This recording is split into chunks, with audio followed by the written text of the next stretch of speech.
Good morning, everyone. The topic for discussion is diminished ovarian reserve, non-IVF management.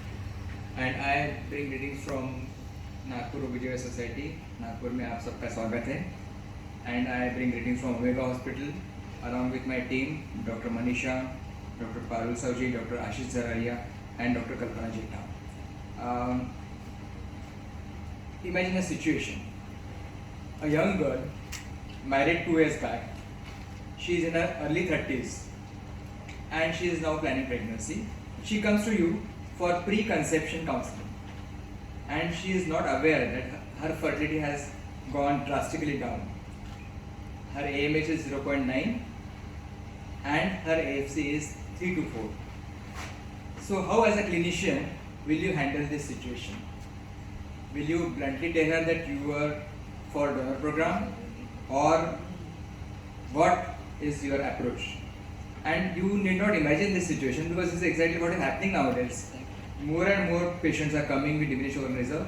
Is it because of ethnicity? Is it because of COVID? Yesterday, Pratik and we were discussing. Is it because of COVID? Is it because of stress? Or is it because of pesticides and environmental factors? We don't know. But this is what is happening.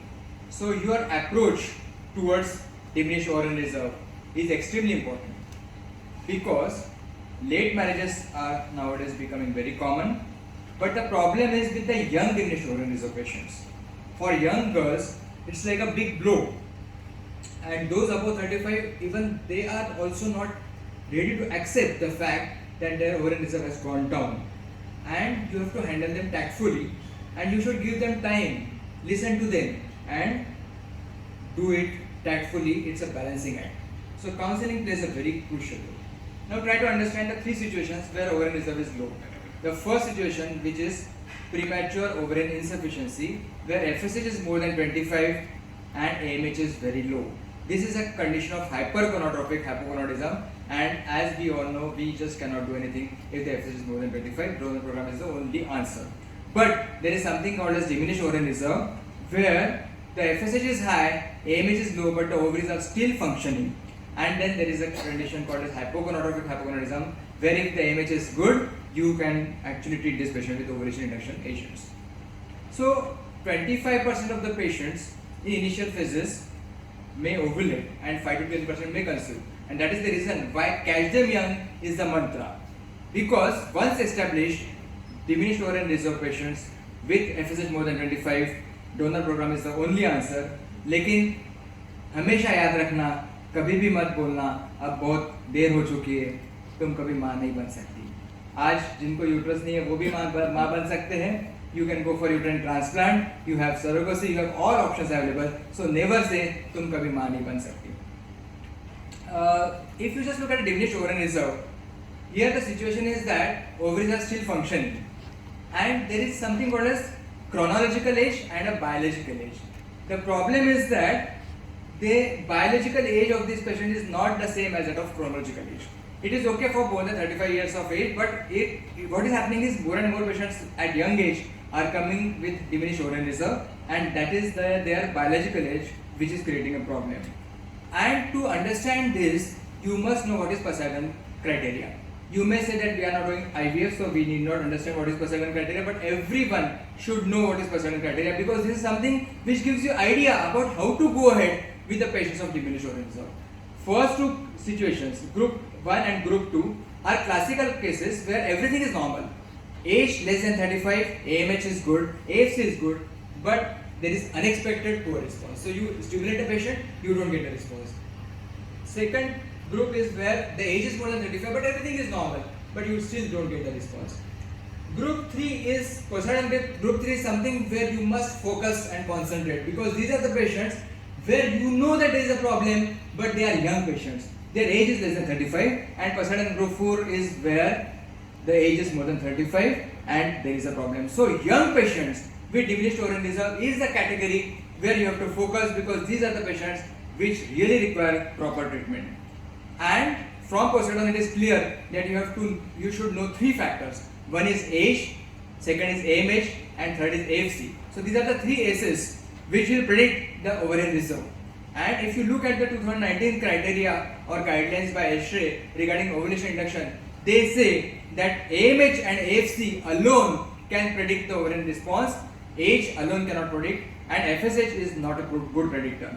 So this is a chart. You can take a picture of this chart because it's a busy slide, but try to understand. Here there are 4 factors which are discussed: age, AMH, FSH and FC. And out of these 4 factors, FSH has got intercycle and intracycle variability, and that is the reason why it is not a very good predictor. But AMH is becoming more and more popular nowadays. Age of course has its own significance, and AFC, if you are a good sonologist or you have a good sonologist, then AFC is really a wonderful criteria for diagnosis of ovarian reserve.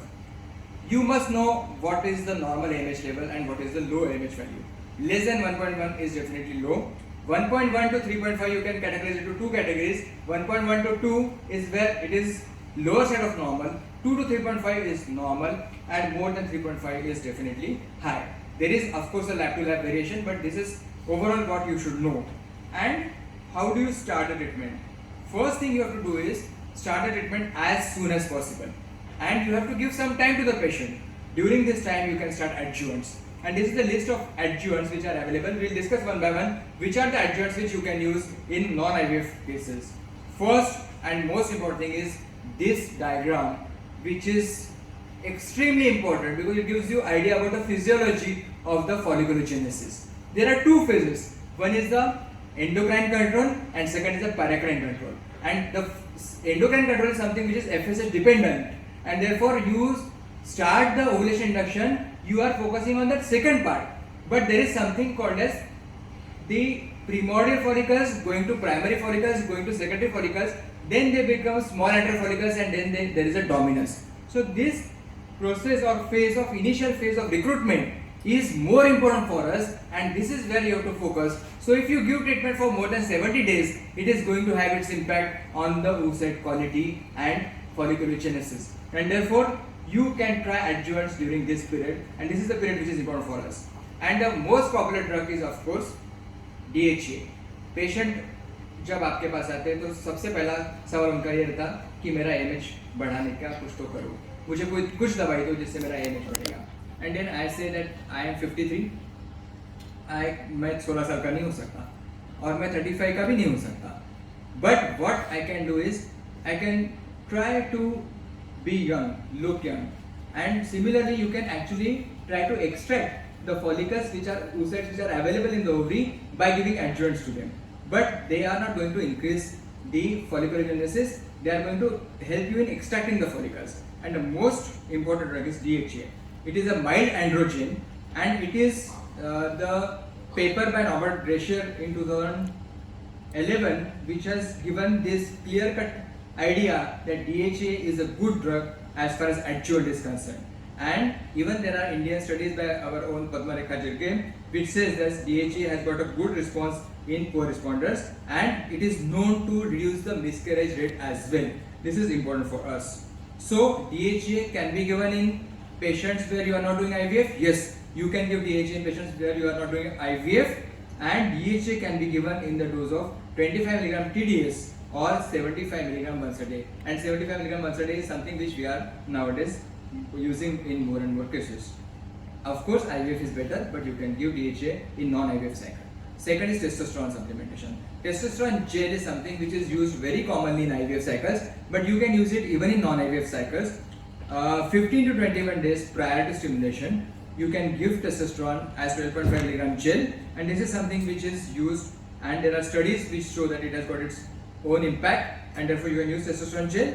Growth hormone is something which I personally feel we should not use in non-IVF cycles. Even we don't use it in IVF cycles as well because it is a costly drug, and ultimately all these adjuvants ultimately are empirical. But there are studies which say that growth hormone is definitely having its impact, but since it's a drug which is a costly drug, and you can reserve it for the IVF cycles and not for IUI cycles.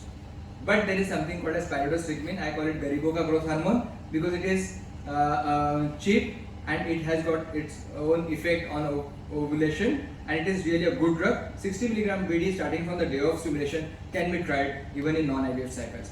And of course, day by day, antioxidants are becoming very popular, and CoQ10 and other antioxidants in male as well as female infertility are used, and they are having its effect, and they are definitely good for regular usage. And this is the study which says that they are good in low prognosis young women. So you will find that most of the studies, they are done on young patients with low ovarian reserve, because this is the group where we have to focus and we have to give something to these young women. Ovarian PRP, laparoscopic ovarian PRP is something which we are doing, and our strategy at Omega is to try laparoscopy with ovarian rejuvenation. If the patient is not ready for IVF, we can try this followed by 2 or 3 cycles of IUI and then may go for IVF. And this is how we do it, and of course everybody is doing it.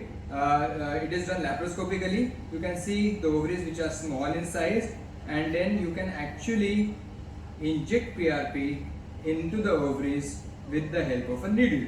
So this is what is ovarian PRP. It is a simple procedure and definitely gives good results. We have done a MUHS thesis where we have tried this in patients with low ovarian reserve, and we are getting good results. There are again studies on this as well.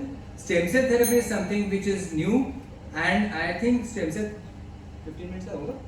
Oh no, 2 minutes are left. 2 minutes. Oh. So stem cell therapy, please give me 2 more minutes. So stem cell therapy is something which can be given, and this is also a good adjuvant. Now what about the next step? After adjuvants, you can definitely try for IUI.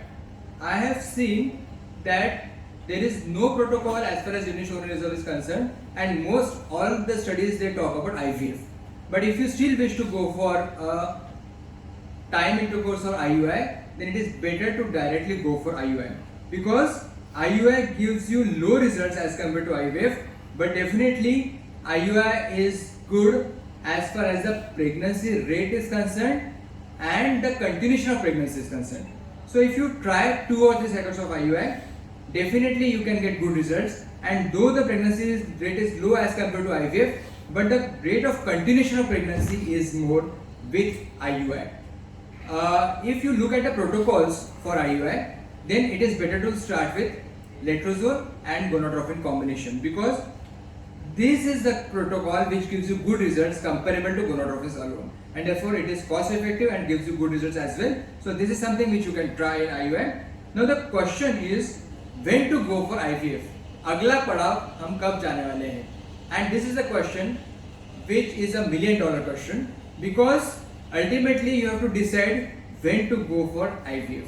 And here you can follow an algorithm where you can try the number of cycles depending on the age of the patient. If the age of the patient is less than 35 years, then you should go for at the most 3 cycles of IUI within the period of 6 months. That is what you can do. And if the age is more than 35 years, then there are 2 interesting studies which are there for unexplained infertility. We can take use of this. We can use these studies for our treatment protocol as well.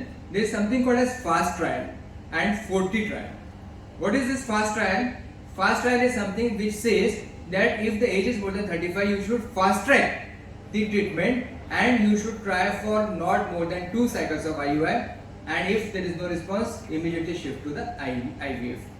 Similarly, if the 40 trial says that if the age is around 40 years, more than 35 but around 40 years, then you should immediately go for IVF without wasting time. So that is how the protocol goes. So this is the algorithm which is something which you can follow in your day-to-day clinical practice. First, give adjuvants. After giving adjuvants to the patient, try 2 or 3 cycles of IUI depending on the age of the patient, and go for IVF. And if the age is around 40, straight away go for IVF. And jate something which I would like to discuss with you is some unanswered questions about IUI. Where is the problem with IUI? Problem with IUI is with the persistently low and unchanged success rate, and that is exactly what is happening. At Omega last year our success rate was 14% only, whereas if you compare it with IVF, the success rate is around 60 to 65%. The abortion rate with IUI is 30%, and with IVF it is only 15% or maximum 20%.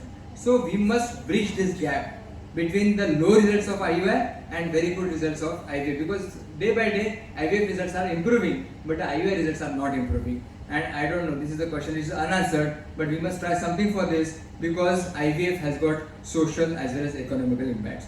So that is all about the management of divorce. But I must say that last but not the least is a problem with Indian ethnicity, and it all started with a paper in 2014 which has appeared in Fertility and Sterility, which says that ovarian age in Indians is 6.3 years ahead as compared to Spanish women. And ये आंखें खोल देने वाला paper है. This is an eye opener, and this is our social responsibility that we all should convince our young girls to marry early and to have childbearing as early as possible. And this you should all should take it as a social responsibility. Thank you very much. Thanks. Thank you very much, Dr. Chaitanya Shembekar, for that wonderful presentation. Since we already had some audience in the